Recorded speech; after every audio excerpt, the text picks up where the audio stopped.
Hello viewers, welcome to our channel. నేను మీ చరణ్ పరిమి. ప్రత్యేక హోదా అంశాన్ని మళ్ళీ కదిపించాడు కేఏ పాల్.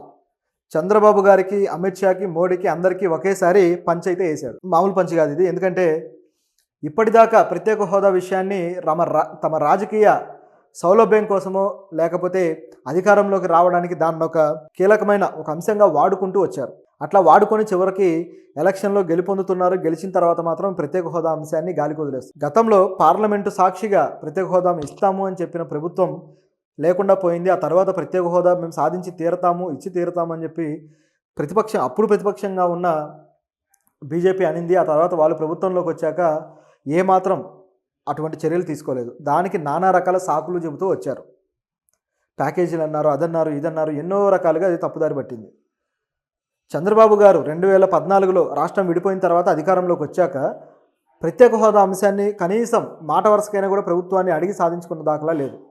వాళ్ళు ప్యాకేజ్ ఇస్తామన్నారు, ప్యాకేజీకే నేను రెడీ అయిపోయాను అని చెప్పేసి ప్యాకేజీకి ఆయన సిద్ధపడి డబ్బులు తెచ్చుకొని ఆ పోలవరాన్ని ఏదో కొద్దిగా చేయడానికి ట్రై చేశారు. కానీ ఒక ప్యాకేజీ వల్ల ఏమాత్రం రాష్ట్రం అభివృద్ధి చెందదు అని ఆ 5 సంవత్సరాల్లోనే నిరూపణ అయింది. ఆయన ఏదో అమరావతి అని చెప్పేసి గ్రాఫిక్స్ విజువల్స్ చూపించినా అక్కడ జరిగిన పని చాలా తక్కువ అనేది అందరికీ తెలిసిందే.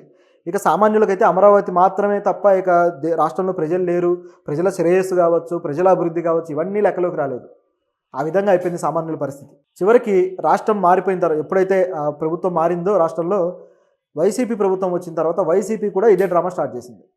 ప్రత్యేక హోదా విషయంలో ఏమాత్రం నోరెత్తలేదు. అటువైపు టీడీపీ గవర్నమెంట్లో ఉన్నన్ని రోజులు ప్రత్యేక హోదా కోసం దమ్ముంటే సాధించండి, అది ఇదని సవాలు చేయండి అని మాట్లాడారు.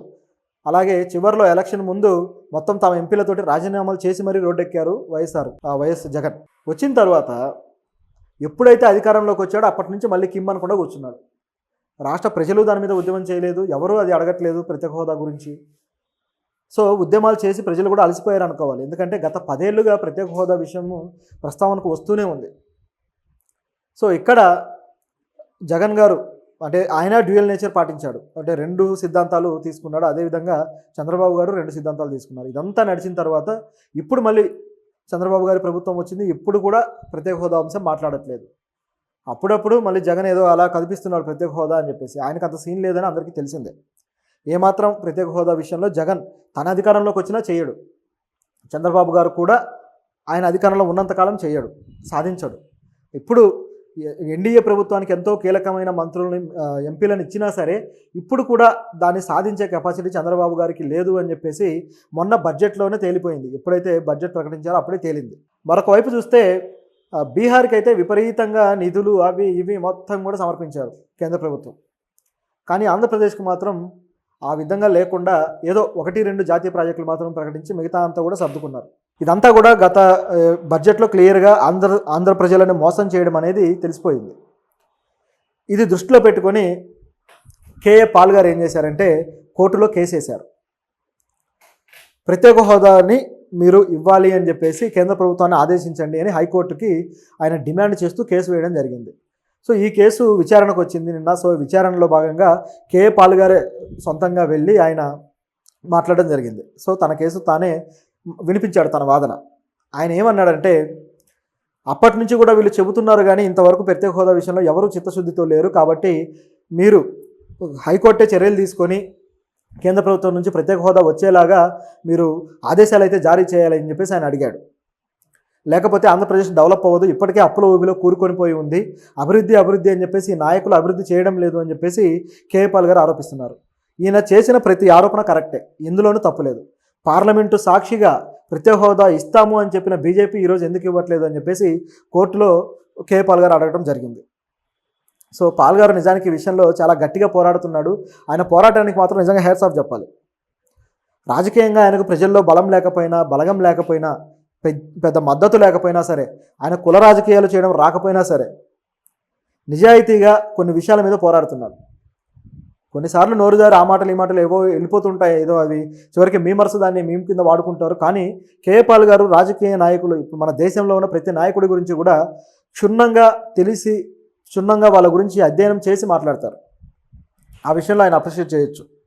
ఇకపోతే కేఏ పాల్ గారు చెప్పిన విషయాలు కూడా చాలా బాగున్నాయి. ఇవన్నీ కూడా కోర్టు కూడా కన్సిడర్ చేసి కేంద్ర హోంశాఖ కార్యదర్శికి, అలాగే ఆర్థిక శాఖ కార్యదర్శికి, అదేవిధంగా నీతి ఆయోగ్కి వీళ్ళందరికీ కూడా నోటీసులు ఇచ్చింది. సో రాష్ట్రానికి మీరు ఇస్తారన్నారు కదా ప్రత్యేక హోదా, దానికి సంబంధించి మేము మళ్ళీ విచారణ వాయిదా వేస్తున్నాము, ఆ వాయిదాకి మీరు వచ్చి సమాధానం చెప్పండి, దానికి సంబంధించిన పూర్తి వివరాలతోటి మీరు రిపోర్ట్ అయితే సబ్మిట్ చేయండి అని చెప్పేసి కోర్టు అడిగింది, హైకోర్టు. అయితే దీని విషయంలో కేంద్ర ప్రభుత్వానికి సంబంధించిన కేంద్ర ప్రభుత్వం తరపు లాయర్ ఇది వాదిస్తూ ఏమన్నారంటే, దీని మీద ఆల్రెడీ అనేక కేసులు వచ్చాయి, ప్రత్యేక హోదా ఇవ్వమని చెప్పేసి వేరే వాళ్ళు కూడా అనేక మంది పిటిషన్లు వేశారు కదా, ఆ పిటిషన్లతో కలిపే కేఏ పాల్ పిటిషన్ కూడా కలిపి వాదించండి అని చెప్పేసి కోర్టును రిక్వెస్ట్ చేశారు. కానీ కోర్టు దానికి అంగీకరించలేదు. ఎందుకంటే కేఏ పాల్ గారి పిటిషన్ అంత బలంగా ఉందనుకోవాలి నిజానికి, ఆయన వాదనలు కావచ్చు, ఆయన పిటిషన్ కావచ్చు.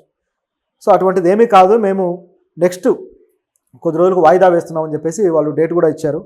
సో ఈ నెల 24కి వాయిదా వేశారనమాట. సో ఆ రోజుకి ఖచ్చితంగా రిపోర్ట్స్ అన్ని సబ్మిట్ చేయాల్సిన అవసరం ఉంది. సో దీంతోపాటు ఏపీ ప్రభుత్వ కార్యదర్శికి కూడా, ప్రధాన కార్యదర్శికి కూడా ఈ విధంగా రిపోర్టు సబ్మిట్ చేయమని చెప్పేసి అడగడం జరిగింది. కాబట్టి కేఏ పాల్ గారు మాత్రం ఈ విషయాన్ని గట్టిగా కదిపినట్టే అయింది. ఇప్పుడు ఈ ప్రభుత్వం ఎటు కాని పరిస్థితిలో పడింది. చంద్రబాబు గారి ప్రభుత్వం, కేంద్ర ప్రభుత్వం ప్రత్యేక హోదా ఇవ్వను అని చెప్పేసింది, మేము డ్రాప్ అవుతున్నాము అంటారా, లేకపోతే ప్రత్యేక హోదా సాధిస్తామని చెప్పేసి చెబుతారా, లేకపోతే ఇంకేం చేస్తారు, మోడీ గారితో ఏమైనా మంతనాలు చేయడానికి వెళ్తారా? సో ఎటుగాని పరిస్థితి అయింది. అలాగే మోదీ గారికి కూడా అంతే పరిస్థితి. ప్రత్యేక హోదా మేము ఇవ్వలేము, కాకపోతే ప్యాకేజీ తీసుకోండి అని చెప్పి ప్యాకేజీలు కూడా ప్రకటించారు ఆల్రెడీ. అయితే మనం ఆశించిన ప్యాకేజీలు వేరు, వాళ్ళు ఇచ్చిన ప్యాకేజీ వేరు.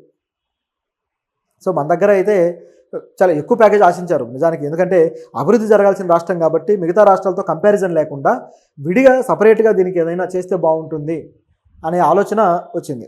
కానీ కేంద్ర ప్రభుత్వం ఆ విధంగా లేదు. వాళ్ళకు ఎంపీలను ఇచ్చారు కాబట్టి ఆ ఎంపీలకు ఏదో ఒకటి కాంపెన్సేట్ చేస్తే కొద్దిగా ఏదో సద్దుమణుగుతుంది, గొడవ లేకుండా ఉంటుంది అన్నట్టుగా ఏదో గుడిలో మెల్లలాగా ఇచ్చారు. అదే బీహార్కి అయితే మాత్రం రోడ్ల ప్రాజెక్టులు, ఆ ప్రాజెక్టులు, ఈ ప్రాజెక్టులు చాలానే డబ్బులు సమర్పించారు. సో ఈ రెండింటి మధ్య చాలా వ్యత్యాసం కనపడుతూ వచ్చింది. సో కేఏ పాల్ గారికి ఇవన్నీ చూసి మండినట్టుంది. సరే, మొత్తానికైతే ఆయన ప్రతిపాదన అయితే చాలా బాగుంది. నిజానికి ఈ స్టీల్ ప్లాంట్ విషయంలో కూడా, స్టీల్ ప్లాంట్ ప్రైవేటీకరణ జరుగుతుందని చాలా కాలంగా వాదనలు వచ్చాయి. గత వారం కూడా నేను ఈ వీడియో చేశాను. దాదాపు స్టీల్ ప్లాంట్ ప్రైవేటీకరణకి చంద్రబాబు గారు గ్రీన్ సిగ్నల్ ఇచ్చినట్టే ప్రస్తుతానికి సినారియో ఉంది. అది నేను ఆల్రెడీ వేరే వీడియోలో మాట్లాడాను, మీరు కావాలంటే చెక్ చేసి చూడొచ్చు.